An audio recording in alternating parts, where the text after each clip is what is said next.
வணக்கம்ங்க. இப்ப புதினா நாம நெட்டி சரியா 3 நாள் ஆச்சு. இப்ப அடுத்த தண்ணி விடோணும். அப்ப என்ன பண்ணணும் அப்படின்னு கேட்டீங்கன்னா, வேர் வளர்ச்சிய தூண்டக்கூடிய அதாவது இந்த புதினாவுக்கு சீக்கிரமா வேர் புடிக்கிற மாரி நம்ம ஒரு மருந்து குடுக்கணும். அது என்ன அப்படின்னா, நம்ம உயிர் உரத்துல ஒண்ணான வேம் அப்படிங்கிற மருந்துங்க.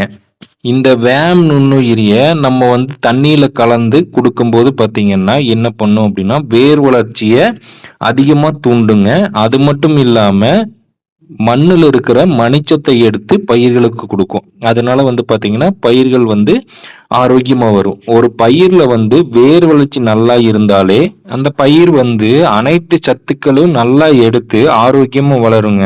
இப்ப நம்ம வேம் குடுத்ததுக்கு அப்புறம் ஒரு வாரத்துல உங்களுக்கு இந்த பயிர்ல மிக அற்புதமான ரிசல்ட் தெரியும். அத நான் உங்களுக்கு வீடியோவா போடுறேன். உங்கனால ஏதாவது ஒரு பயிர இயற்கை முறையில விளைவிக்க முடியாது அப்படின்னு நினைச்சீங்கன்னாவோ, அல்லது உங்கனால விளைவிக்க முடியாத பயிர் ஏதாவது இருந்துச்சு அப்படின்னா, கமெண்ட்ல அது என்ன பயிர்ன்னு சொல்லுங்க. நான் அதை இயற்கை முறையா விளைவிக்கிறதுக்கு ஒரு முயற்சி பண்றேன். அத நான் வீடியோவாவும் போடுறேன். அடுத்தடுத்து நம்ம என்னென்ன பண்றோம் அப்படின்னு உங்களுக்கு தெரியணும்னா, நம்ம சேனல மறக்காம ஃபாலோ பண்ணிக்கோங்க. இது போன்ற உயிர் உரங்கள் உங்களுக்கு தேவைப்பட்டுச்சு அப்படின்னா, நம்ம உயிர் ஆர்கானிக் கோபி கடை கோபியிலிருந்து ஈரோடு போற ரோட்ல கரட்டூர் ஆர்ச்சுக்கு பக்கத்தால இருக்குதுங்க. நேர்ல ஒரு வாட்டி விசிட் பண்ணி பாருங்க. அது மட்டும் இல்லாம நம்ம திங்கள், புதன், வெள்ளி இந்த 3 நாளும் பார்த்தீங்கன்னா, இயற்கை முறையில விளைவிக்கப்பட்ட காய்கறி, பழங்கள் நம்ம நேரடியா குடுத்துட்டு இருக்கோங்க.